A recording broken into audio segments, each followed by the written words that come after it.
Bem-vindo de volta ao Neutrality Studies. Meu nome é Pascal Lotas e hoje temos novamente Stas Kripivnik, ex-oficial do Exército dos Estados Unidos e uma excelente fonte de percepções sobre tudo relacionado à Rússia e à guerra. Stas, bem-vindo de volta. Obrigado. Eu também sou na minha. Você pode fazer muitas coisas, de verdade, mas você é sempre brilhante quando se trata de conectar os pontos entre esses diferentes campos. Então, podemos talvez começar, e é realmente triste que precisemos, porque há tanta violência neste momento, violência internacional. Mas você pode nos dar uma atualização sobre a sua leitura de como está indo a guerra no Irã? Porque me parece que Donald Trump não está mais muito satisfeito com isso, não é? Donald Trump's not very happy with it anymore, is he? Bem, eu não sei do que você está falando. A guerra com o Irã acabou. Em que dia estamos agora? A guerra com o Irã acabou há 14 dias, porque Trump nos disse que derrotou o Irã. O Irã não tem nada. O Irã não faz nada. Eu não sei por que eles ainda não se renderam, porque, sabe, ele acaba com o Irã completamente todos os dias. E a propósito, qualquer coisa que esteja pegando fogo e não seja iraniana é toda inteligência artificial. Foi o que ouvimos ontem de Trump, que é tudo inteligência artificial. E se a mídia continuar divulgando isso nas notícias, eles vão ser punidos por isso, porque é notícia falsa. É tudo notícia falsa.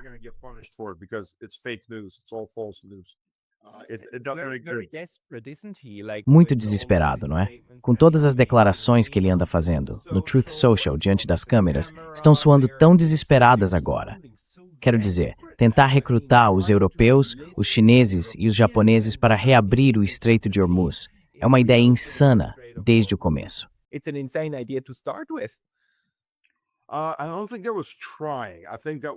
Eu não acho que houve qualquer tentativa. Acho que foi mais como dar ordens aos vassalos, incluindo, imagino, os chineses, que supostamente também são vassalos. Eles vão se dar muito mal se não fizerem o que você sabe, o Deus Imperador exige. Você tem razão. E além disso, se você olhar as postagens dele, estão ficando mais longas e mais confusas. Eu realmente acredito que o estresse está aparecendo.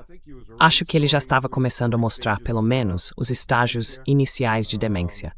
Porque, quero dizer, você pode comparar o primeiro mandato dele com o início do segundo. A maneira como ele falava.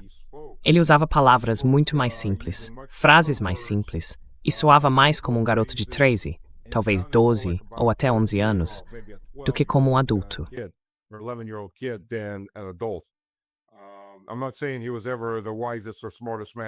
Não estou dizendo que ele tenha sido o homem mais sábio ou mais inteligente, a menos que você pergunte a ele mesmo, ou àqueles que acreditam que ele é o escolhido. Mas dava para ver a degradação mental. E sabe, se você já está seguindo por esse caminho, uma pressão enorme, especialmente uma pressão enorme quando está chegando ao fim da presidência, enfrentando muitos outros problemas, sim, isso vai piorar a situação. É uma degradação mental séria. E ele está falando coisas sem sentido. Quero dizer, nas postagens dele no Truth Social, ele está falando sem filtro. Ele precisa de um filtro. Ele precisa de um assessor que pegue o que ele escreveu e diga, não, vamos apagar isto e isto.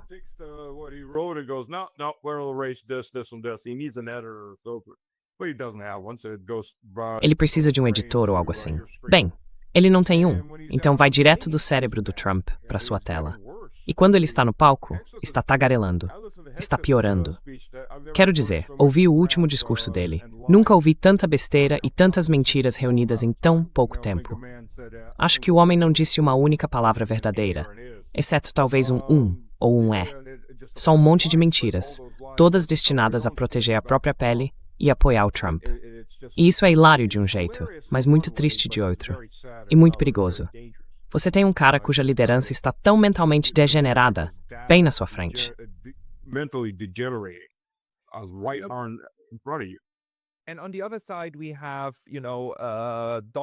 E do outro lado, temos, você sabe, médicos e vários PhDs. O Sr. Araxi, o Sr. Ali. Não Abunin, desculpe, Ali Sadeh, como é o nome dele. Desculpe, Ali, esqueci. Abu Sadeh.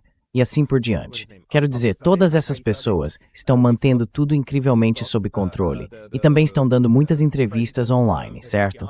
Eles falam de forma muito coerente sobre os objetivos da guerra e como implementá-los. E recentemente, houve uma nova entrevista na Sky News em que o repórter tentou pressioná-lo sobre quando começariam as negociações. E os iranianos continuam dizendo algo como, não, nós forçamos o outro lado a parar. Mas eles dão essas entrevistas em Teherã e convidam a mídia dos Estados Unidos e de outros países, e não tem medo algum de fazer isso publicamente, mesmo no Ocidente. Quero dizer, como você está interpretando essa situação?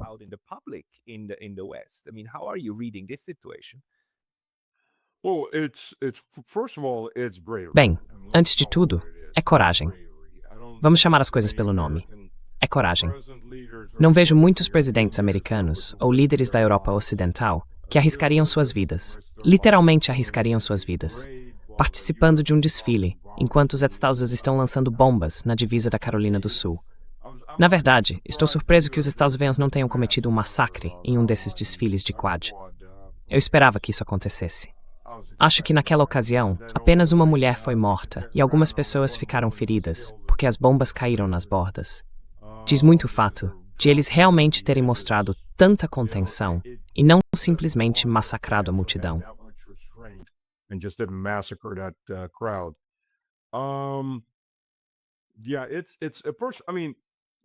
Sim, no começo, quero dizer, você sabe, a gente vê esses líderes indo para Kiev. E por nada nesse mundo eu entendo por que Moscou permite isso, porque Moscou realmente permite. Eles coordenam com Moscou. Eles estão indo para Kiev e coordenam a viagem para que nada voe na direção deles. Eu sempre disse, sabe, espera até eles estarem a uns 20 minutos do aeroporto. Começa a atingir o aeroporto, pelo menos para assustá-los um pouco.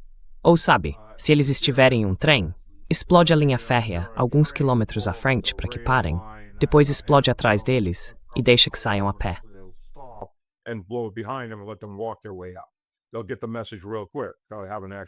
Eles vão entender a mensagem bem rápido, porque eu na verdade nem toquei neles. Mas eles sabem que não vão ser tocados. Tem garantias russas. É por isso que vão até lá. É toda uma variedade de estrelas da política ocidental e de Hollywood. Todos estão indo fazer seu pequeno tour de férias em Kiev com Zelensky. E aliás, de acordo com a USAID, pelo menos pelos poucos documentos que realmente foram publicados, já que a maioria nunca foi divulgada, acredite. A Julie recebeu o quê? Tipo $1 milhão por aquela viagem. A Angelina Jolie, a primeira, recebeu $1 milhão. Todas essas pessoas estão sendo pagas para responder ao relatório. Essa é a diferença.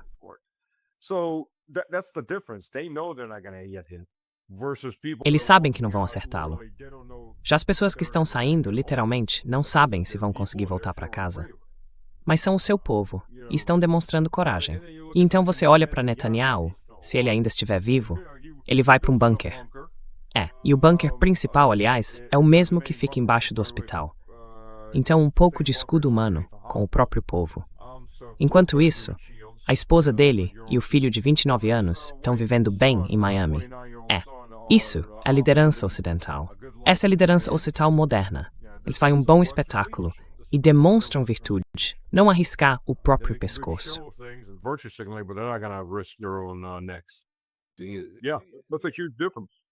Sim, essa é uma grande diferença. Ei, uma breve pausa, porque fui recentemente banido do YouTube. E embora eu tenha voltado, isso pode acontecer novamente a qualquer momento. Então, por favor, considere se inscrever não apenas aqui, mas também na minha lista de e-mails no Substack. É pascalotais.substack.com.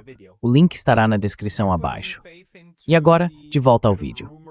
Você dá algum crédito a esses rumores que estão circulando agora, de que Netanyahu pode estar morto? Porque vimos alguns vídeos estranhos dele aparecendo com 6 dedos, e não vimos nenhuma evidência confiável dele por 1 ou 2 semanas. Você acha que algo disso pode ser remotamente real?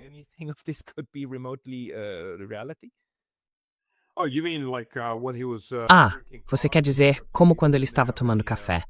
Só que ele não tinha nenhuma das rugas. Todas tinham sumido. A pele estava lisa como a de um bebê. O café não desaparecia nem se mexia. E em todas as outras imagens, os dentes dele continuavam sumindo. Tudo isso pode ser só gente zoando ele, né? Mas ele provavelmente está escondido em algum bunker, o que, convenhamos, seria a coisa sensata a se fazer. Mas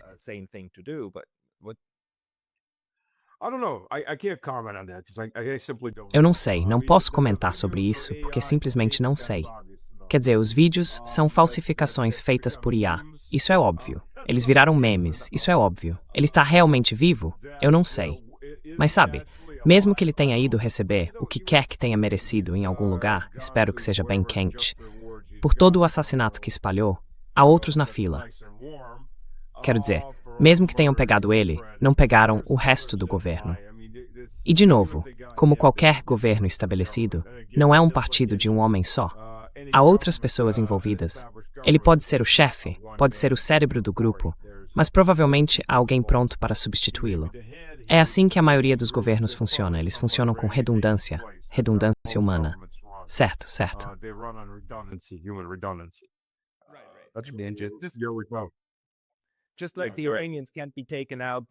assim como não se pode eliminar os iranianos matando o Ayatollah Khamenei, também não se pode eliminar Israel apenas tirando o senhor Netanyahu. Aliás, o homem a quem me referi anteriormente é Ali Larijani, o secretário do Conselho Supremo de Segurança Nacional do Irã. São pessoas altamente capacitadas. Então, para onde você acha que essa guerra está indo agora? O Estreito de Hormuz. Basicamente, os iranianos disseram que não vão fechá-lo completamente, certo? Quer dizer, navios de nações amigas podem passar. Foi o que eles disseram. Os iranianos ainda têm seus próprios petroleiros passando por lá. Portanto, os Estados Unidos realmente não têm controle total sobre a região. Para onde a guerra militarmente está indo?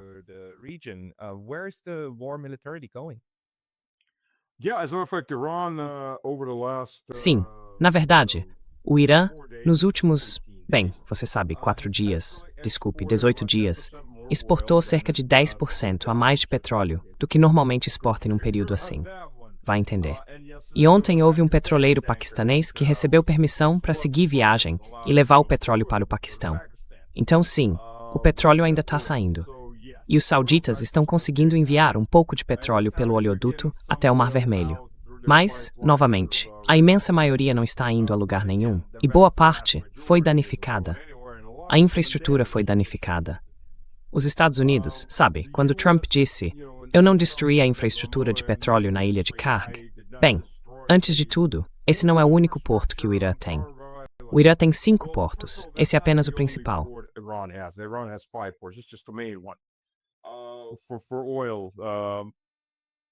Por causa do petróleo. Mas ele também não fez isso, porque o Irã já tinha dito: "Se vocês destruírem o nosso, nós destruiremos o de todo mundo. Se formos, levamos toda a infraestrutura junto." E o que você faz quando tudo está realmente destruído? O dano que já existe vai levar um tempo para ser consertado. Gostando ou não, é assim que as coisas são. E acho que outra coisa de que ninguém fala é que os Estados Unidos basicamente deixaram seus cidadãos lá. Sobrevivam como puderem. Na Arábia Saudita e em todas essas regiões, uma grande parte dos trabalhadores do petróleo, estamos falando de engenheiros, técnicos altamente qualificados, eram americanos, ou ainda são. Muitos deles com suas famílias. Você acha que eles vão voltar para aquela região? De jeito nenhum.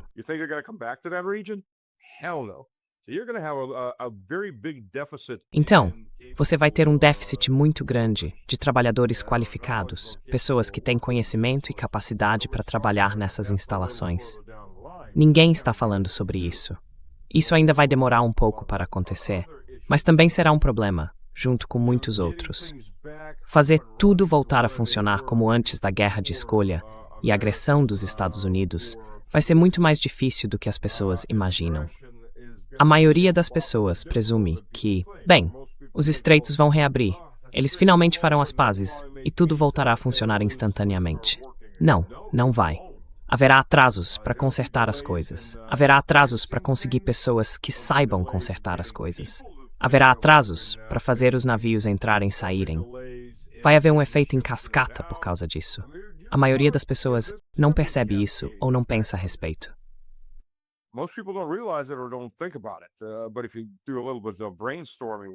Mas se você fizer um pouco de brainstorming, o que mais vai acontecer? Há muitos problemas. E isso é se as usinas de dessalinização não se tornarem parte de todo esse jogo. No momento em que elas entrarem, as entidades artificiais conhecidas como os Estados do Golfo começarão a desaparecer muito rapidamente. Pode haver um evento de vítimas em massa, pessoas literalmente morrendo de sede.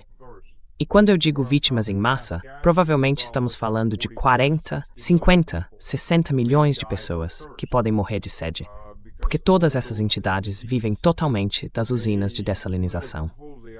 Agora eu estava em Dubai, em 2013, numa viagem de negócios, quando era diretor de cadeia de suprimentos da Eurásia na Halliburton.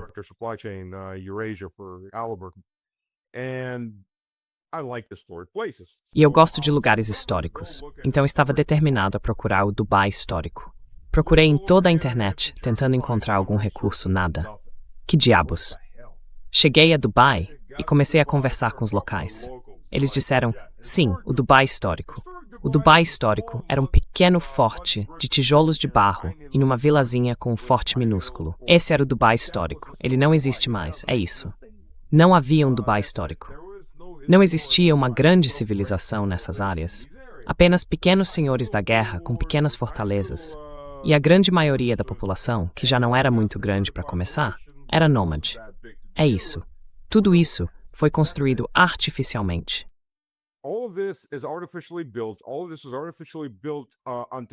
Tudo isso é construído artificialmente sobre tecnologias e rotas comerciais. O que, aliás, é outro ponto sobre o qual ninguém está falando. O que acontece quando a comida acaba?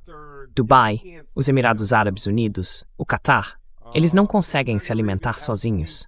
Ok, a Arábia Saudita tem trigo no sul, pelo menos, mas ainda precisa importar muita comida. O que acontece quando esses outros países... Bem, eles já deveriam estar ficando sem comida agora. Não há importações chegando. Quer dizer, você até poderia trazer coisas de avião, mas quando se trata de o quê? 4 milhões de pessoas que precisam ser alimentadas só no Catar? São cerca de 3 a 3 milhões e meio de trabalhadores e talvez meio milhão de locais. Isso é muito avião. Esse tipo de produto normalmente chega de navio.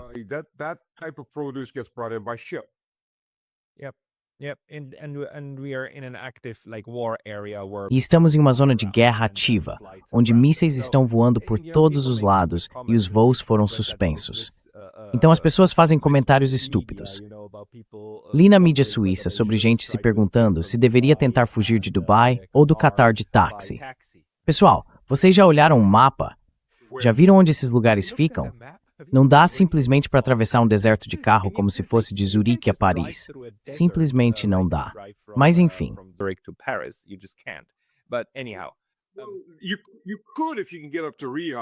Você poderia, se conseguisse chegar até Riad.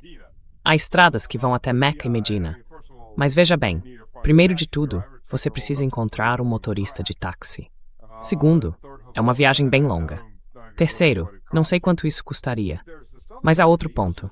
Os Estados Unidos basicamente abandonaram sua população civil. Quero dizer, a Rússia retirou seus civis, a Geórgia retirou seus civis, e a Rússia ajudou e está pronta para continuar ajudando. Outros países conseguiram fazer isso. Os Estados Unidos simplesmente deixaram seus civis lá. Não há nenhum esforço para retirá-los. Na verdade, sabe, no segundo dia, ou foi no terceiro, eu tinha um vídeo em uma das minhas atualizações. Um jornalista liga enquanto grava. Ele liga para a linha de emergência criada para isso pelo Departamento de Estado, o Ministério das Relações Internacionais.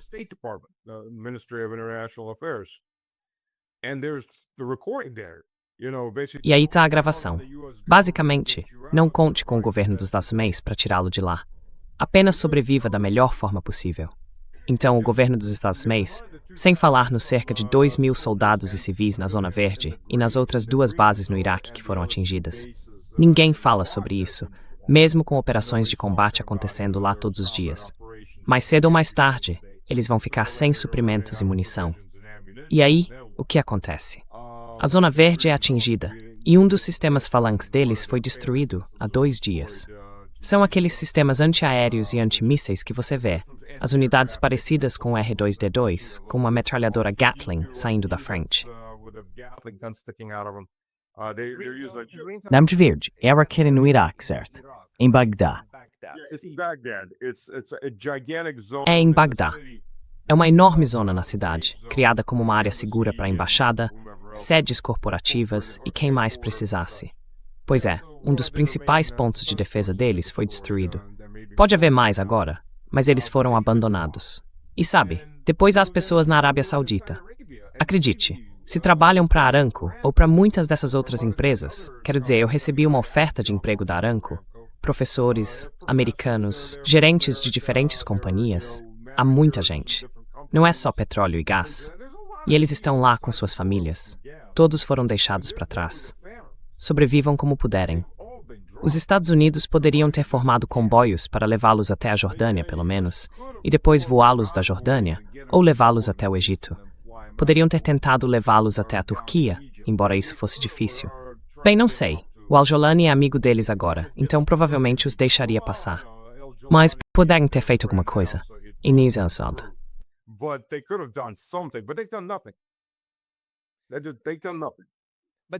Eles não sabem, mas ainda estão em situação melhor do que as pobres almas presas agora nessas bases. Aquelas bem na costa do Golfo, certo? Segundo você, não é? Foi você quem me disse que eles nem se deram ao trabalho de construir abrigos decentes nessas bases.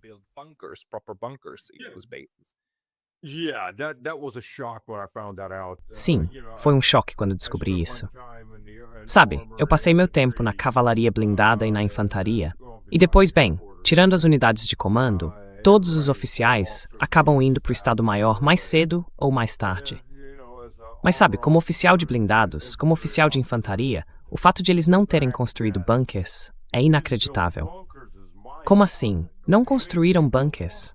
Eu estava conversando com um amigo meu, estava fazendo uma entrevista com ele.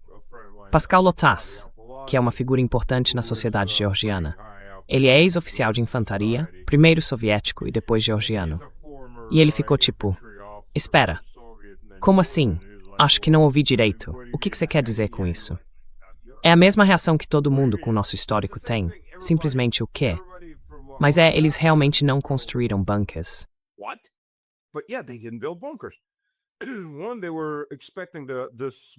Primeiro, eles esperavam que essa guerra fosse muito, muito curta. E segundo, havia uma confiança e uma fé absolutas nos sistemas antiaéreos. Bem, os sistemas antiaéreos, na melhor das hipóteses, estão sem munição. Na pior, foram destruídos ao longo do caminho. E o que ouvi é que agora há pânico. Os sauditas disseram aos militares americanos: virem-se sozinhos, não vamos ajudar vocês. Somos neutros, sobrevivam como puderem. Então, eles foram cortados dessa ajuda. Há conversas sobre evacuar as bases, uma evacuação em massa, e ir para onde? Não sei. Talvez implorar aos sauditas para deixá-los passar, porque essas bases são absolutamente insustentáveis. Os iranianos estão destruindo sistematicamente a infraestrutura. Eles ainda não começaram a atacar de verdade os alojamentos e lugares assim, mas vão chegar a isso mais cedo ou mais tarde.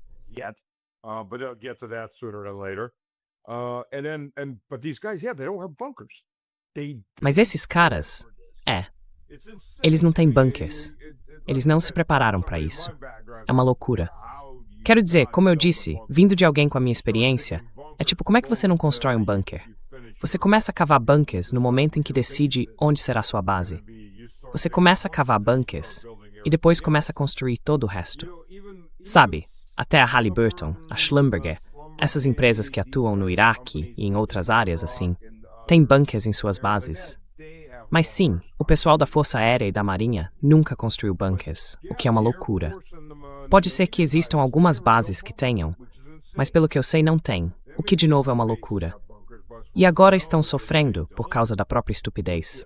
O que você faz? Você não tem onde se esconder.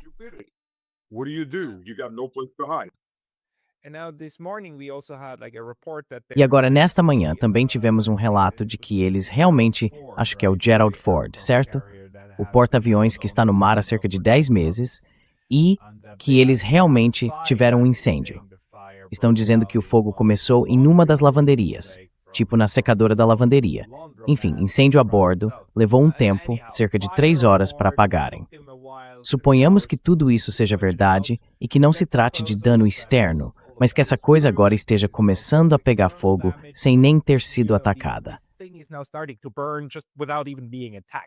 and apparently 600 sailors are impacted by that. E ao que parece, cerca de 600 marinheiros foram afetados por isso porque seus alojamentos pegaram fogo. O que isso nos diz sobre o estado da Marinha dos Estados Unidos? Quero dizer, eles parecem realmente sobrecarregados. Muito sobrecarregados. E Donald Trump agora está enviando mais pessoas para o Oceano Índico, ao que tudo indica. Alexander Mercouris interpreta isso talvez não tanto como algo relacionado ao Estreito de Hormuz, mas mais como uma tentativa de interceptar petroleiros iranianos. Mas isso é só um palpite. Para onde você acha que isso está indo? Just a good wild guess. Where do you see this going? Bem, você se lembra do que eu estava te dizendo antes sobre sistemas em cascata? Tudo isso faz parte disso. Quero dizer, um porta-aviões. Antes de tudo, você sabe, um porta-aviões é grande. Há 5.000 pessoas a bordo, e eles estão no mar há 11 meses, o que é uma pressão enorme sobre o corpo e a mente humanos. Mas é um lugar grande. Agora, olhe para aqueles destroyers. Eles estão lá como escoltas há tanto tempo quanto. Tem tripulações de cerca de 350 pessoas em um espaço muito menor. Eles estão ainda mais confinados. Ninguém está falando sobre esses destroyers ou sobre os submarinos que estão lá. Mas todos esses sistemas são altamente técnicos e dependem uns dos outros. E sim, as tripulações estão sobrecarregadas. Quero dizer, pense nisso. Ficar 11 meses no mar. Normalmente, eles fazem rotações de 6 meses. 11 meses é uma loucura. 11 months, is insane. They haven't been to port 11 months. Eles não atracam há 11 meses. É uma pressão mental e física enorme sobre as pessoas. Sabe, quando fazem paradas, são muito curtas, só para reabastecer ou reabastecer suprimentos. Mas as pessoas precisam de uma pausa. Fisicamente, as pessoas precisam de uma pausa. Veja, isso vem de um civil, um cara que teve 5 adiamentos para não ir ao Vietnã. Trump, 5 adiamentos. O cara que disse que as pessoas que comandaram o Vietnã eram todas tolas, idiotas, que não sabiam o que estavam fazendo. O mestre tático Trump, que teve 5 adiamentos, poderia ter mostrado a todos do que era capaz, ter se tornado um oficial. Claro que não fez, não faria e não fará. E nenhum membro da família dele também. Mas veja, isso é abuso, puro abuso de pessoas. Mesmo que não houvesse combate, mesmo que esta não fosse uma guerra ilegal, ainda assim é um abuso de pessoas. Mantê-los lá fora, isso é simplesmente errado.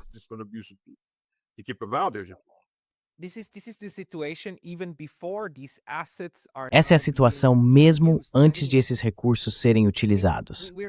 Quero dizer, estamos falando de um enorme desastre para os Estados Unidos agora, apenas na primeira metade da terceira semana. Mas eles ainda nem entraram em combate. O estado das forças militares dos Estados Unidos parece estar muito pior do que imaginávamos. Mesmo nós, que somos críticos, pensávamos, eles não vão conseguir projetar tanta força. Mas o fato foi projetar tanta fraqueza, o grande surpresa para mim.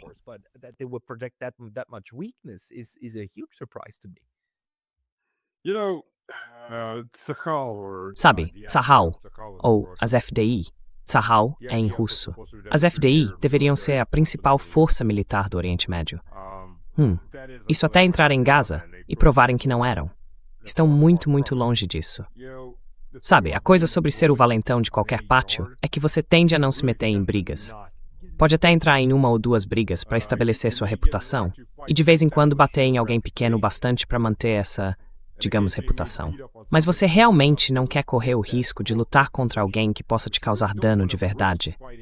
Porque mesmo que você vença, o dano que essa pessoa te causar vai mostrar a todos ao seu redor, naquele pátio, que, ei, ele não é invencível.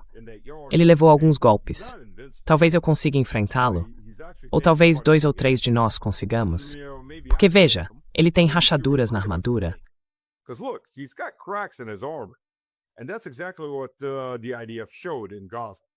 E foi exatamente isso que as FDI mostraram em Gaza. Elas entraram lá e mataram muita gente. Mas 2 anos depois, sabe, eles ainda estão lutando.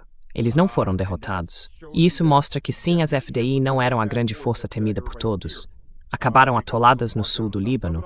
Claro, são boas em matar civis, mas não muito boas em combater. E é isso que os Estados Unidos estão mostrando agora. Sim, bem, claro, países pequenos, podemos bater neles. Mas uma potência regional está absorvendo tudo o que estamos lançando e revidando. E toda essa infraestrutura que os Estados Unidos construíram ao longo de 30 anos foi desmobilizada e degradada, basicamente destruída, na verdade, nos primeiros 4 ou 5 dias. E agora o Irã está apenas desmontando sistematicamente o que restou. E não há nada que os Estados possam fazer a não ser ficar lá e aguentar. And there's nothing the US can do about it, except sit there and take it. So what are they actually targeting? Então, o que eles estão realmente mirando? Eu não acompanhei exatamente, porque é difícil saber. Tipo, os Estados Unidos e Israel não colocam isso no noticiário da noite. Que tipo de instalações foram atacadas? Mas pelas suas fontes, o que você sabe sobre o que os iranianos estão tentando atingir? Além disso, nas 2 primeiras semanas, os iranianos usaram apenas seu antigo estoque de mísseis, o que é bastante notável. E recentemente eles começaram a usar os mais novos, incluindo mísseis de permanência, seja lá o que isso signifique. Mas aparentemente, eles são ainda mais difíceis de interceptar. Você pode nos atualizar sobre essa frente? Can you give us an update on that front? Yeah, the loitering, it's loitering munitions. Sim, o loitering são as munições de permanência. A Rússia vem usando isso desde o primeiro dia. Basicamente, você lança um míssil no ar e ele simplesmente fica voando porque tem capacidade de combustível suficiente. Ele voa procurando um alvo. Então você não envia necessariamente sabendo exatamente o que quer atingir. Você está procurando um alvo de oportunidade. Ele fica voando enquanto você tem drones ou unidades de reconhecimento de infantaria lá no mato. Obviamente, isso não funciona tão bem no Golfo Pérsico, mas você tem drones procurando um alvo e munições já no ar.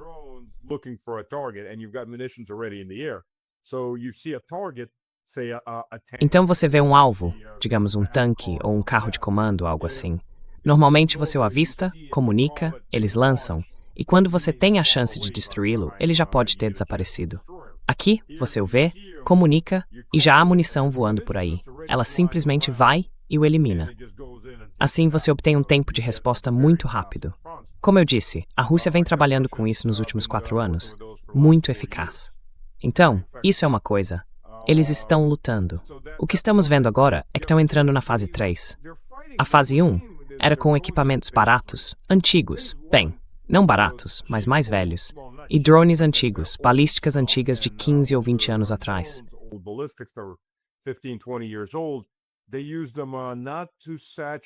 Eles não os usaram para saturar a defesa antiaérea inimiga. Isso é a fase 2. Eles os usaram para cegar o Ocidente. Ou melhor, não exatamente o Ocidente, nesse caso, os Estados Unidos e os israelenses, destruindo todos aqueles radares e atacando constantemente, além de atingir os radares do THAAD. Aliás, 4 ou 5 dias atrás, surgiram vídeos da Coreia do Sul mostrando-os à noite, retirando esses sistemas às escondidas para colocá-los em aviões e enviá-los para Israel. Então eles estão desmontando seus recursos em todos os lugares agora. Obrigado por irritar a China e a Coreia do Norte, Coreia do Sul. Estamos fora. Tchau. Tenha uma boa vida. Voltaremos quando isso acabar, talvez. E o mesmo vale para o Japão, já que estamos falando disso. Obrigado por serem nossos fantoches. Estamos indo embora agora, então nos vemos quando tudo isso terminar. Isso certamente não deve deixar esses líderes muito animados. É como dizer, agora vocês sabem qual é o seu lugar na grande hierarquia das coisas.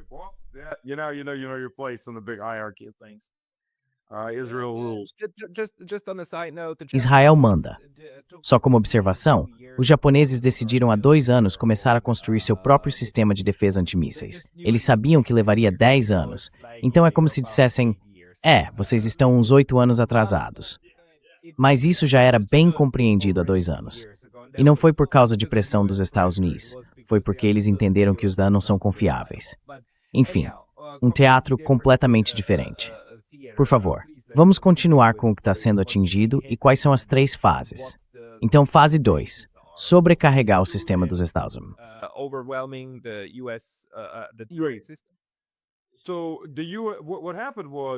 Então, o que aconteceu foi que o tempo de preparação para um ataque passou de cerca de 40 ou 45 minutos para talvez 5 minutos, porque aquelas estações de radar avançadas foram destruídas.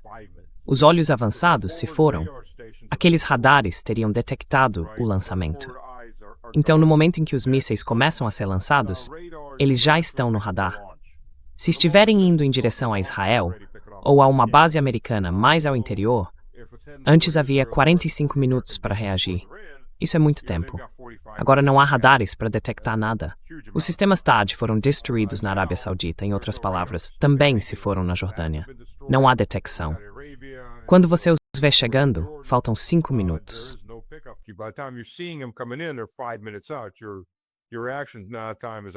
Seu tempo de reação é obviamente mínimo, então muita coisa começa a passar. Ainda é a segunda fase. Você está lançando muito equipamento mais antigo. Está indo mais fundo, mas agora está usando isso para absorver e sobrecarregar os sistemas antiaéreos.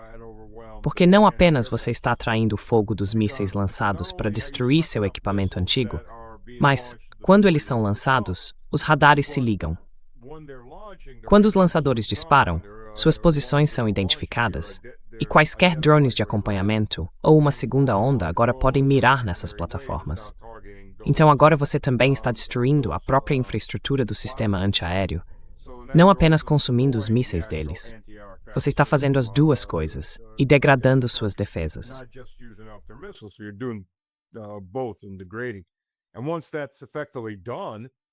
E uma vez que isso esteja efetivamente feito, então você parte para as coisas caras. É aí que você tira os brinquedos bons e começa a atingir a infraestrutura-chave que normalmente estaria defendida. Foi nesse ponto que vimos o Hezbollah disparar cerca de 200 mísseis, algo que normalmente eles não fariam em tal quantidade, porque seriam interceptados. Mas eles fizeram, e eles voaram, em sua maioria desarmados, até seus destinos. Então sim, é aí que estamos agora. E não há nada que os Estados Unidos tenham que possa impedir isso. Não há nada que Israel tenha.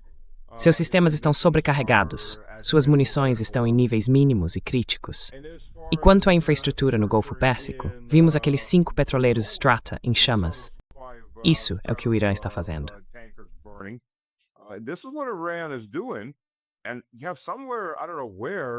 E eles têm algo, não sei de onde, não conseguiria nem adivinhar de onde. Estão conseguindo imagens de satélite. Porque veja bem, o Donald Trump, aliás, ordenou que todas as empresas de satélite dos Estados Unidos apaguem tudo das últimas 2 semanas e não divulguem nada, ou pelo menos liberem com atraso de 2 semanas. Então as empresas americanas estão fora do ar, mas eu não sei de onde eles estão conseguindo isso. Aparentemente, o Irã não só tem alguns satélites, como também outros países aliados do Irã têm satélites. Um pequeno satélite. Não sei, não esperava por isso. Eu simplesmente não entendo o que está acontecendo. Não era para ser assim. Será que a Rússia está servindo de intermediária para os Estados Unidos? Como ousam? Quero dizer, só a América pode intermediar a Rússia. Não pode ser o contrário.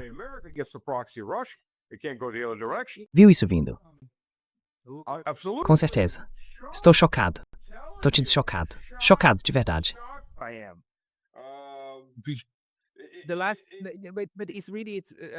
Desculpe, não deveríamos focar em Donald Trump, porque isso é uma distração, um desvio do que realmente está acontecendo. O último vídeo que assisti no Twitter da coletiva de imprensa dele antes de entrarmos online mostra ele dizendo que nenhum especialista poderia ter previsto que os iranianos atacariam os países que abrigam bases militares dos Estados Unidos. Isso veio do nada. Ninguém esperava por isso. O nível disso, quero dizer, ok, de novo, é uma distração do que realmente está acontecendo. É simplesmente impressionante que esse tipo de coisa esteja circulando por aí. Então, temos toda essa cooperação acontecendo. Temos a mira definida.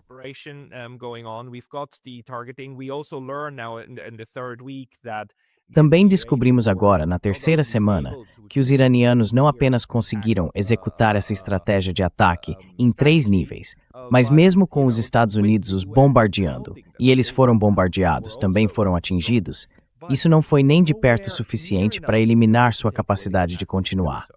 Então os iranianos ainda mantêm essa capacidade. E todos os dias o Pentágono nos diz, Pascal Lotaz nos diz, que toda a capacidade bélica do Irã foi destruída, 95, 96, 97%. E mesmo assim, essas coisas continuam voando. Isso nos diz muito sobre a real capacidade militar do Irã, não é?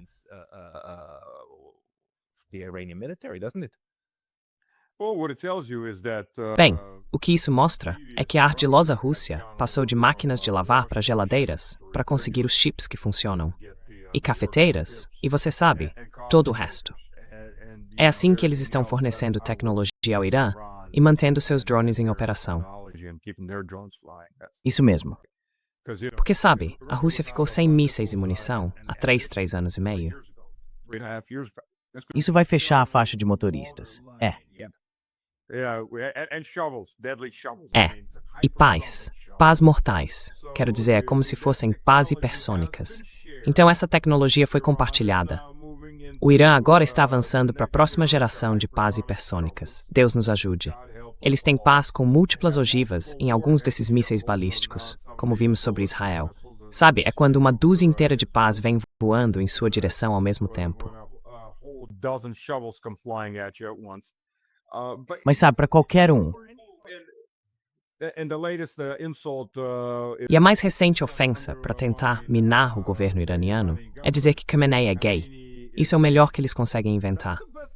Essa é literalmente a nova rima, porque isso supostamente causaria uma revolução.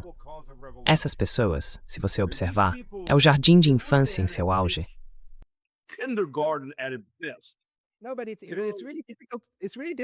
não, mas é realmente difícil para nós mantermos uma expressão séria. E todo mundo, se você está ouvindo e não entendeu a referência a pá, então é muito, muito improvável, estatisticamente falando, que você esteja neste canal, porque provavelmente é jovem demais.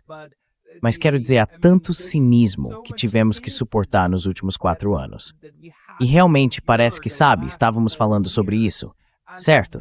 Em um episódio anterior, com todos os colegas, que o Ocidente começou a acreditar nas próprias mentiras. E este é o momento em que tudo se encaixa.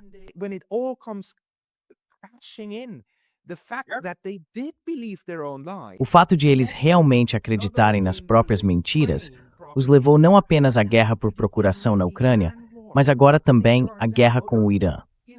E acontece que o Irã não é nada como foi retratado.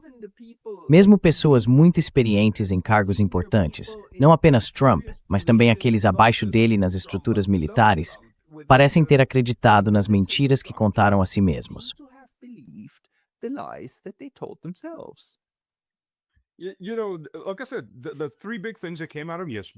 Sabe, como eu disse, as 3 grandes coisas que saíram de ontem dos Estados Unidos são: A, nada mais de imagens de satélite; B, é tudo IA; e C, Khamenei é gay.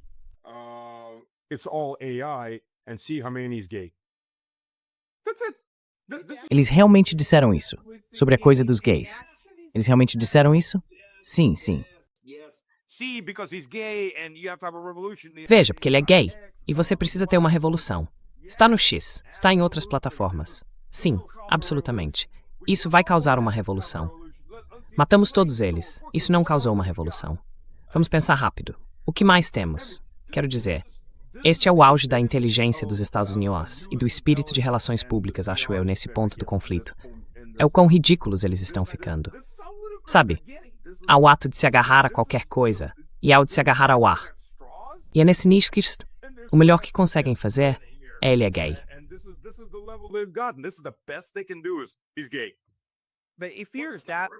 Mas ele teme esse tipo de... No começo da 3ª semana, já estamos tão fundo nesse desespero. Isso não significa que estamos perigosamente perto de talvez ver a primeira bomba nuclear sendo usada. Dos Estados Unidos, não. De Israel, talvez. Claro, se Israel... perdi outra coisa, desculpe. Havia o ponto 4. Todos devem vir aqui e nos ajudar a abrir os estreitos. Nós não vamos fazer isso nós mesmos, porque isso é perigoso.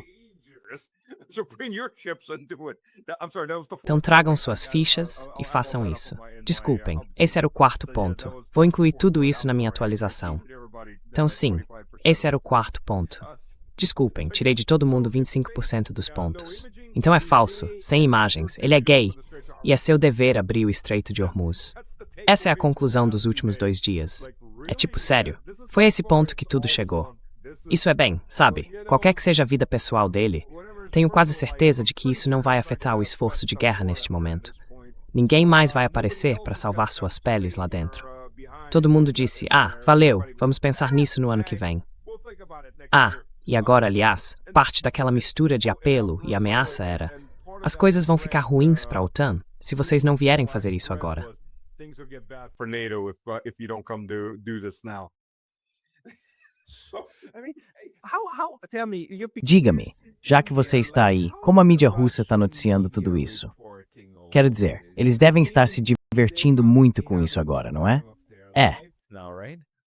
Oh yeah, it is. On the Russian. Ah, sim, é isso mesmo. Do lado russo, eu não assisto muita televisão. Não tenho tempo. Na verdade, assisti um pouco, mas realmente não tenho tempo. No entanto, leio muito do que sai por aí. E sim, algumas coisas nisso. Quero dizer, o absurdo de tudo isso é simplesmente... A degradação de tudo é impressionante. Não é que o rei esteja sem roupas. Ele está sem pele. Ele é dourado e está sem pele. Sabe, a essa altura, para ser um pouco grosseiro, se ele fugir agora, uma parte ainda vai continuar grudada nele.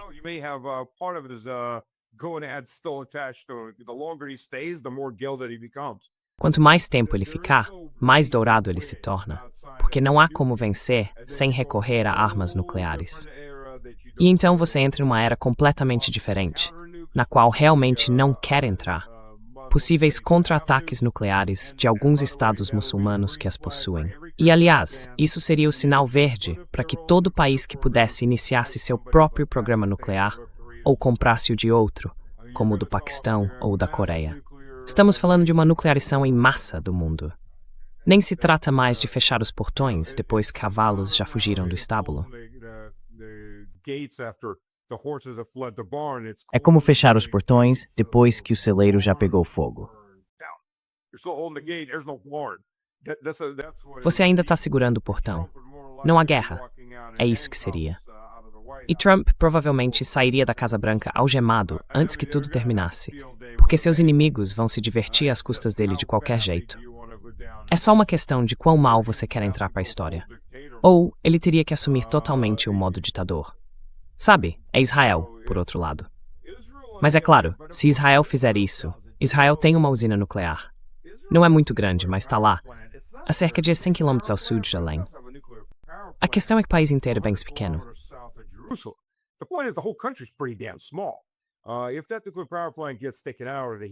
Se aquela usina nuclear for destruída, o aquecimento, a eletricidade de emergência, os sistemas de resfriamento, tudo isso deixará de funcionar. E com a defesa aérea de Israel basicamente reduzida a quase nada, não é difícil imaginar esse cenário. Haveria um derretimento nuclear, e isso contaminaria uma parte muito grande de um país muito pequeno. Então, ainda assim, você estaria lidando com uma área enorme. Não a maior parte, mas ainda assim radioativa em algum grau.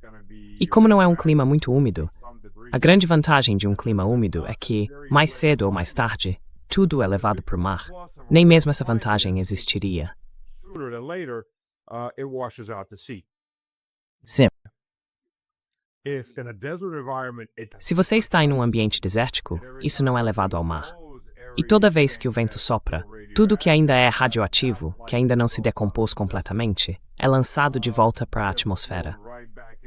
E todo mundo acaba respirando, comendo e bebendo tudo de novo.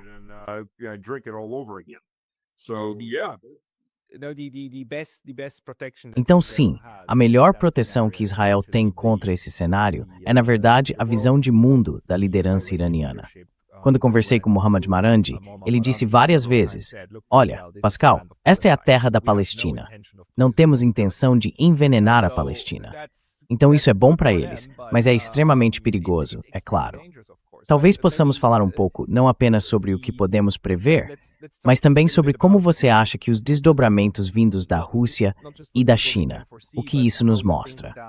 2 dias atrás, tive uma conversa com um estudioso chinês que ainda não foi publicada, mas vou divulgá-la na quinta ou sexta-feira desta semana.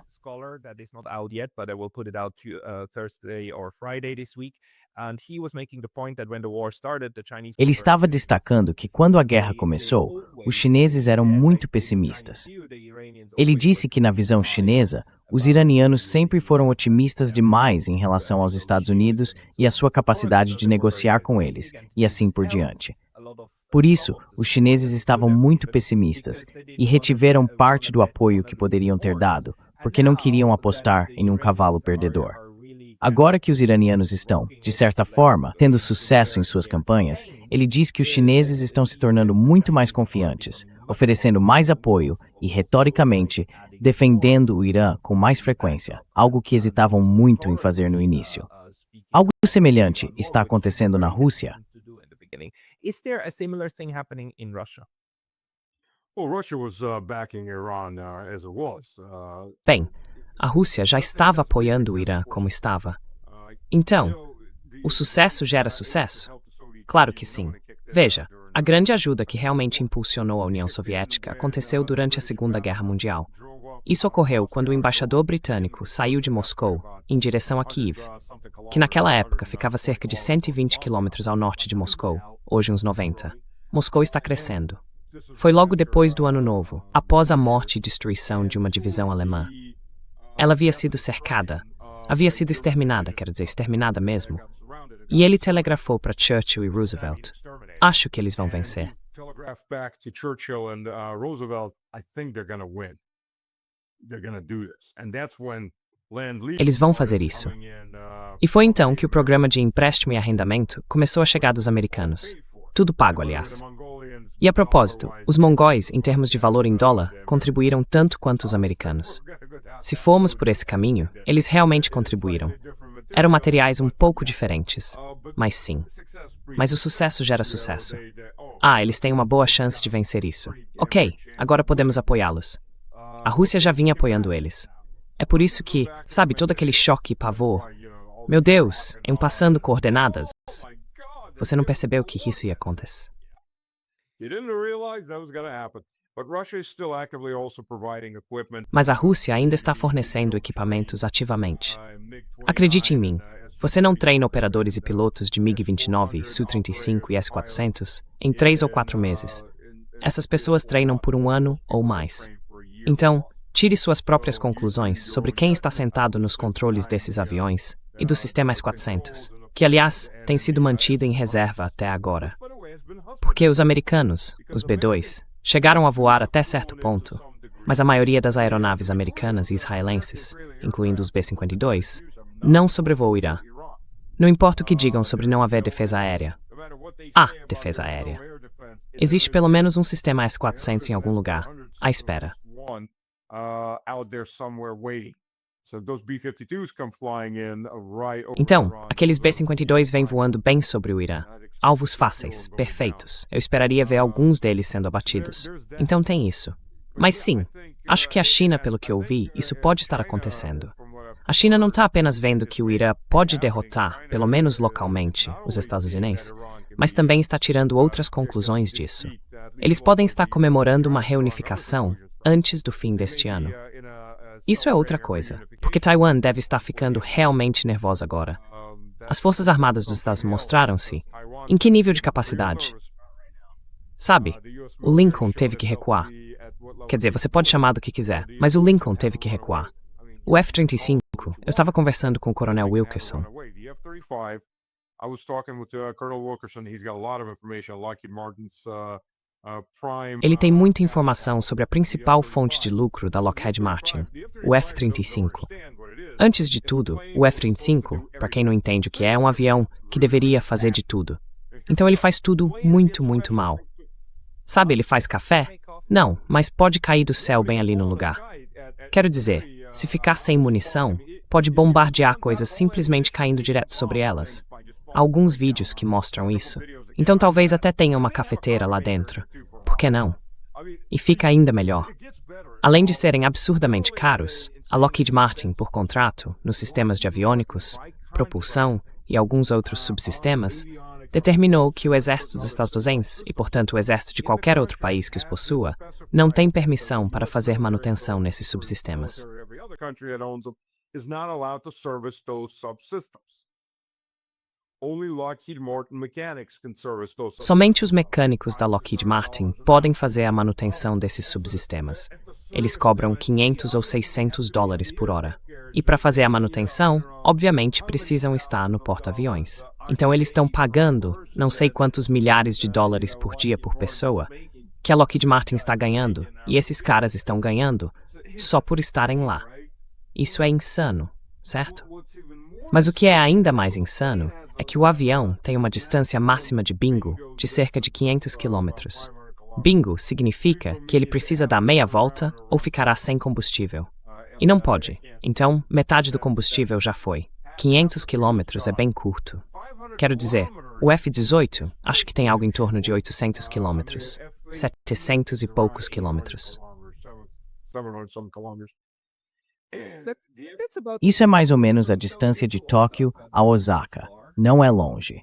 É só um voo de uns 40 ou 20 minutos. Agora, se for em apenas uma direção, se não precisar voltar, ele pode percorrer cerca de 1.000 quilômetros do ponto A ao ponto B, antes que o combustível acabe. Se você quer ir bombardear o Irã, então o que precisa levar em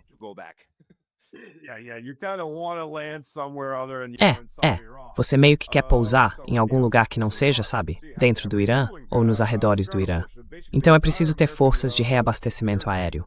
Basicamente, toda a frota americana de aviões-tanque, a frota britânica e as de todo mundo estão lá. Tá quase tudo concentrado lá. Então, quando são destruídos, é um golpe bem grande. Basicamente, os estados perderam 6 deles. Estão dizendo que alguns podem ser reparados, mas 6 em 2 dias. 1 foi abatido e 5 foram atingidos no solo. Se poderão ou não ser reparados, isso não é algo que vai acontecer com danos de fogo em 1 ou 2 dias. Então sim, estão inoperantes em combate, porque o porta-aviões precisa ficar longe o suficiente para não ser atingido, o que significa que está do outro lado de Oman.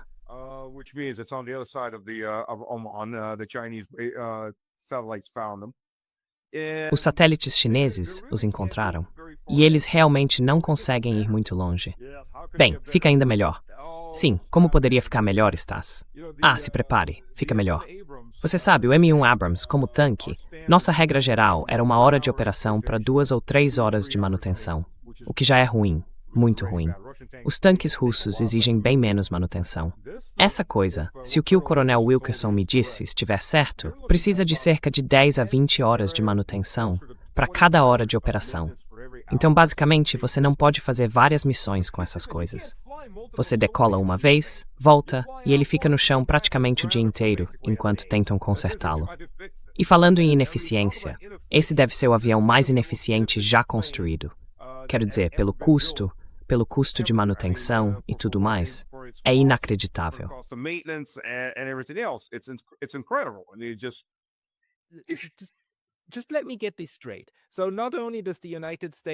Deixa-me ver se entendi direito. Então, não apenas os Estados Unidos não têm o suficiente dessas coisas, e elas custam uma fortuna, e a capacidade de produção depende da disposição da China em exportar terras raras, mas elas também quebram quase imediatamente. Depois de 1 hora de voo, são necessárias 30 horas de manutenção. Quer dizer, isso é um novo nível de decadência do sistema militar. Ao nunca já nem que o Plex Militant Strengths é capaz de alçar.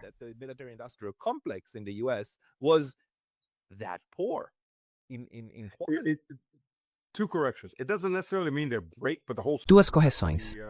Isso não significa necessariamente que eles sejam ótimos, mas todo o sistema precisa ser revisado, analisado, ajustado e em algum ponto consertado. E leva cerca de 20 horas para passar por tudo. Então parece que é isso mesmo. Talvez o coronel Wilkerson tenha entendido errado, mas ele tem fontes militares, obviamente. O homem é muito bem conectado, e eu só estou repassando a informação que ele me contou. Correto. Não são terras raras. São terras raras processadas. Os estados têm toneladas de terras raras. Elas não são tão raras assim. Apenas 2 dos 17 elementos são realmente muito, muito raros.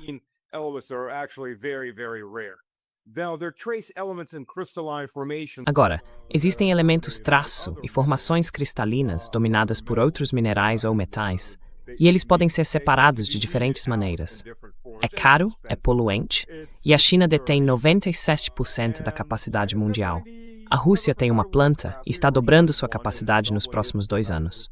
O restante do mundo tem cerca de 2%. Os Estados Unidos têm uma planta que começou a fazer isso, e Trump estava exibindo esse ímã, porque em sua forma pura, eles são altamente magnéticos. São muito bons para eletrônicos, especialmente sistemas de radar, imageamento e radiografia. Alguns desses elementos são naturalmente radioativos. Some of the elements are radioactive naturally, so they're good for imaging, MRI. Então, eles são bons para imagens, ressonâncias magnéticas, coisas assim. Todos os eletrônicos modernos os utilizam. O problema é que os Estados Unidos não conseguem produzi-los em massa na quantidade necessária para seus mísseis, sistemas de orientação, aviões e grandes cúpulas de radar. Então sim, há esse pequeno problema. É como dizer, as legiões romanas são ótimas, só que não temos produção de aço, então Cartago precisa nos fornecer o aço. Fora isso, vamos conquistar Cartago e mantê-lo sob controle. Há pequenos problemas aí. É a mesma coisa, só que mais moderna. E a propósito, o aço veio antes do ferro. O ferro é um processo de alta tecnologia. Steel came before iron. Iron's a high-tech process. As pessoas não possuem aço. Novamente, sobre a forma como esta guerra está se desenvolvendo, por quanto tempo você acha que os Estados Unidos podem continuar atacando fisicamente o Irã? Attacking Iran.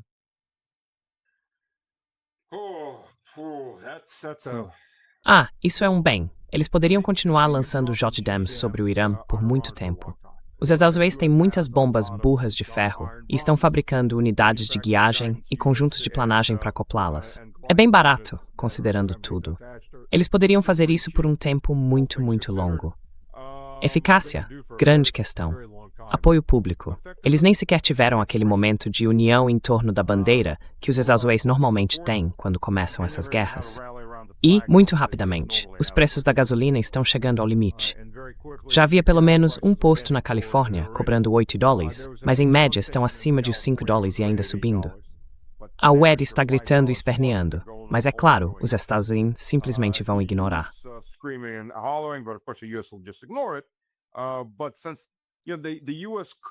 Mas como os Estados Unidos poderiam intervir na indústria do petróleo, pelo menos dentro do próprio país, eles poderiam impor controles de exportação e tetos de preços. Poderiam, sim.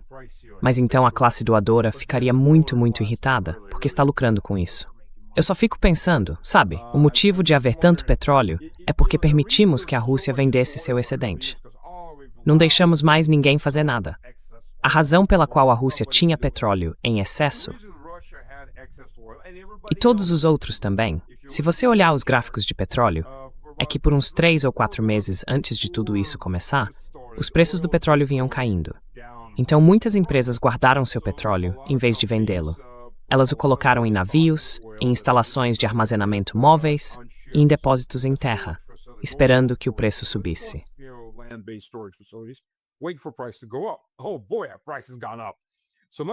Rapaz, esse preço subiu mesmo.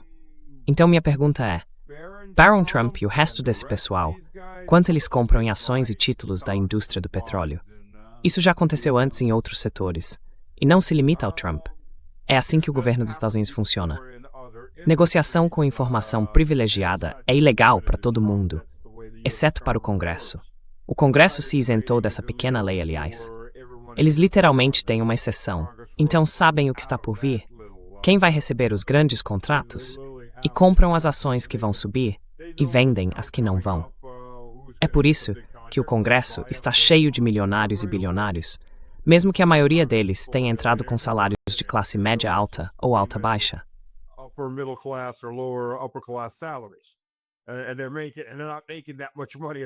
E eles não ganham tanto dinheiro assim como congressistas, sabe?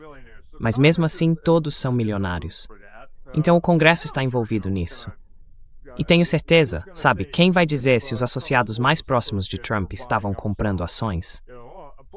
As pessoas podem dizer isso, mas não conseguem provar, ou, se conseguirem provar, não podem fazer nada a respeito, porque sempre há, sabe, anistia. Então sabe, veja, a guerra é um esquema. Mesmo uma guerra perdida ainda é um esquema. As pessoas continuam ganhando dinheiro. Você está absolutamente certo, Pascal, mas é pior. Não é só um esquema. Bem, a guerra nem sempre é necessariamente um esquema. Às vezes é necessária. Bem, na maioria das vezes é.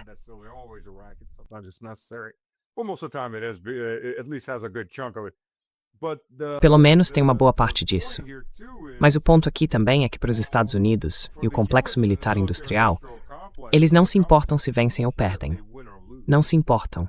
Estão ganhando dinheiro de qualquer jeito, então nem sequer tentam vencer. É só para prolongar o máximo possível, porque estão lucrando com isso. E é isso. Eles desistiriam amanhã se o dinheiro acabasse. É ainda pior. Quero dizer, as pessoas estão ganhando dinheiro enquanto há uma guerra, mas pelo menos estão tentando vencê-la, tentando conseguir algo. Quando quem está por trás disso não dá a mínima, 2 décadas no Afeganistão, 7 trilhões de dólares gastos, eles não se importavam se venceriam ou não. Precisavam prolongar porque estavam lucrando com isso.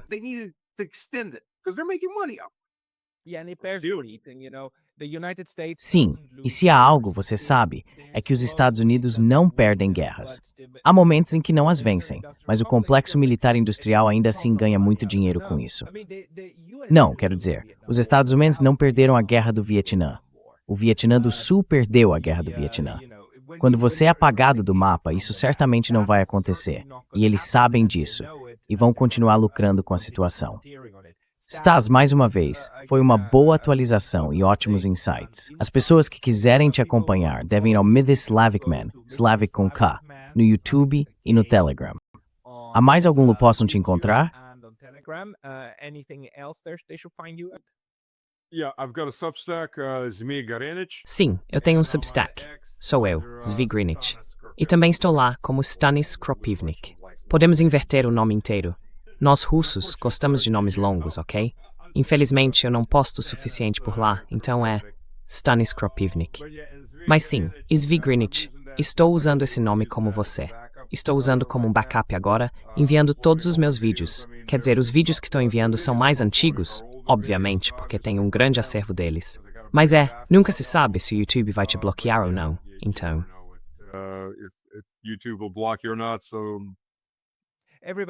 Pessoal, procurem o Stas agora. Entrem no Substack, no X, no YouTube. Stas Kropivnik, muito obrigado pelo seu tempo hoje. thank you. Obrigado.